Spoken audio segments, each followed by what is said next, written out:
So today I would like to answer a question about emotional body and subtle body. What is the relation relation between the subtle body and the light body, and how is it all related to spiritual awakening? So many people talk about it. So many people use different terms: mental body, emotional body. In spiritual science, everything is much simpler. So what comes to uh, the process of awakening, the mind turns within and perceives its subtle essence.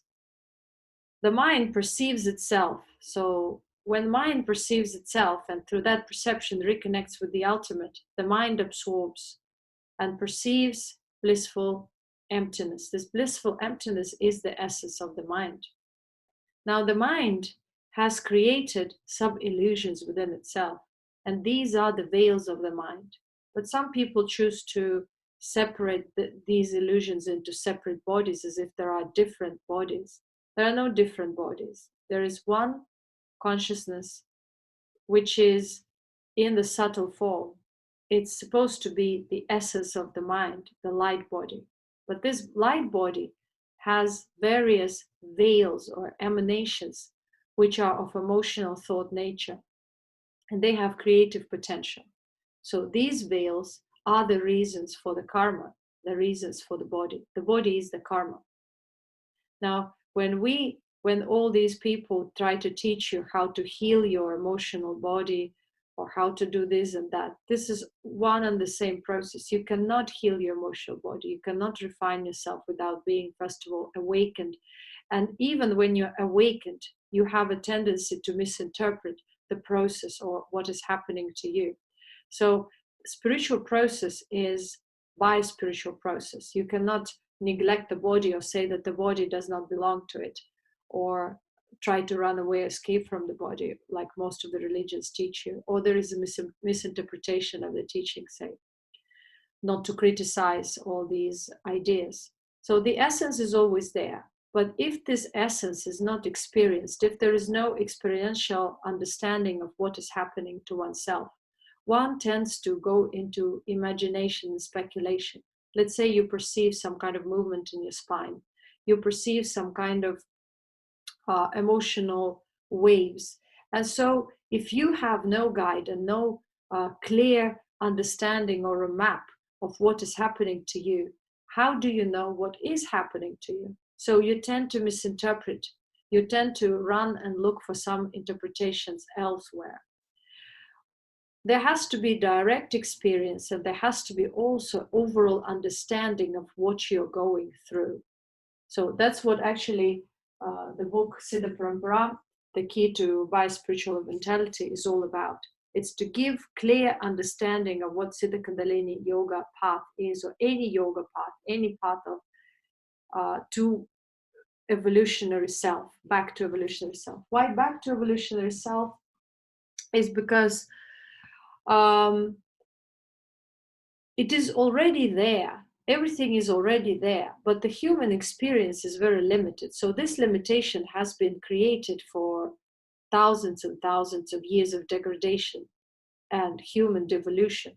That's why we call it kind of going back to ourselves, because ourselves is the light essence, the essence that chose to experience, to have a human experience. But the human experience in our current context may not be the human experience in the context of, say, 300,000 years ago, or even 20,000 years ago. So our awareness of self has degraded, and at the moment we are aware of our physical selves only. So the awareness of our subtle being is almost non-existent. That's why we create illusion in the illusion and in the illusion. And currently we are getting even more into some kind of simulation context rather than actually going back to the understanding of the roots of ourselves. So the root of ourself is not the body. The body is the fruit of that degradation. And the state of the body is defining that. So with time, we crystallized it into the body. At first, the body was not decaying or aging because it was connected and supported by the subtle, pure being. When the being started being more corrupt and tangled with the experience, this entanglement became our impressions in consciousness, our distortions, and later on veils. So all these veils produced this particular body with these particular abilities, with this particular genetic mutations and issues which we're having at the moment. So in order to understand how the emotional body came to existence, we have to understand what the subtle distortion is, because there is no difference between the emotional body and the subtle distortion. The distortion itself is, the emotional body is the distortion itself. It is something that triggers the essence, the subtle essence of the self vibrate and emanate distortion and materialize it in the physical.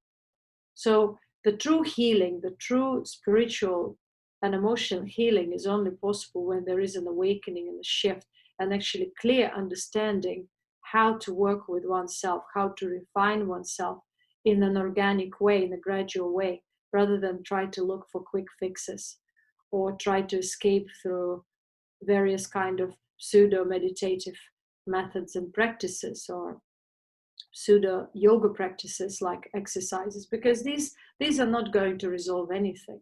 The seed of karma is within the consciousness, and it's a conscious distortion. That's why the karma itself, the body, is distorted, diseased, and decaying, rotting from it within during the lifetime. So the life itself is not perceived, because the life itself is the subtle essence, is the pure emanation of consciousness, the pure flow of self-expression. If that is impeded, then the everything is impeded. Then the life is drained, and the life is not perceived in its actual form. So it's perceived through veils and distortions, which push one's individual consciousness to get tangled even more and to create more and more karmic experience and impression of that experience within the self, so that the body becomes even more diseased and more corrupt and ages faster. So in order to reverse all these processes, we need to understand, first of all, what is the body? What is the tool of the body? The body is the fruit of our being. If you try to awake and reverse this process, you have to understand that the body will be that which you will have to work with. And the current state of the body will define your actual evolutionary status, so to speak. So the body will be that mirror which will show you and mirror you your distortions. And in order to understand these, you will need to turn within and work with all that is not you. And that's it. That is the actual process of Kundalini awakening or spiritual awakening, spiritual refinement and transformation. Because if awakening and it is not does not result into refinement and does not result in transformation, it means it is not actual awakening. Awakening is a constant being, reconnection with a constant being, with the blissful emptiness of the self. And through this blissful emptiness, you refine the self.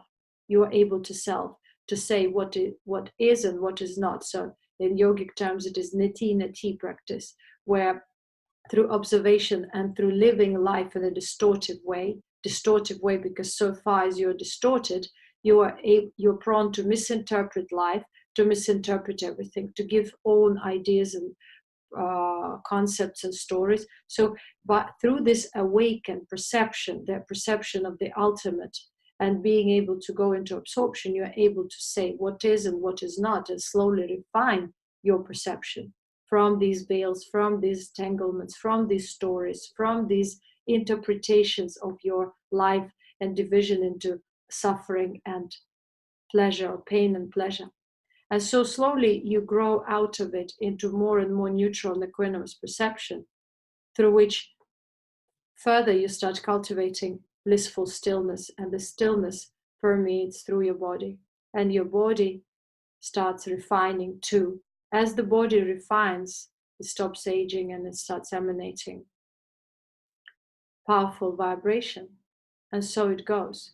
The moment of dissolution of karma is the moment of liberation from karma, is the moment when the subtle self is fully effulgent and mature and decides that it's the time for it to shed the karma. So it dissolves the physical body and continues its evolution in the subtle. So this is the way to understand the process in a very, very brief way. Of course, there are peculiarities and so on. And the process of refinement is very tedious because it's a psycho-spiritual work, which requires a lot of dedication and a lot of desire to cultivate purity and selflessness.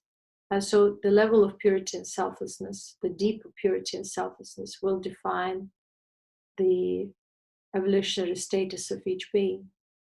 And not only that, but that would be known through their emanation, through their vibration, through their being, through their self-expression, and so on. So the true healing will then take place, but naturally, because the body, which is free from disease, decay, and aging, will be the fruit of that spiritual process and further step in evolution. Thank you.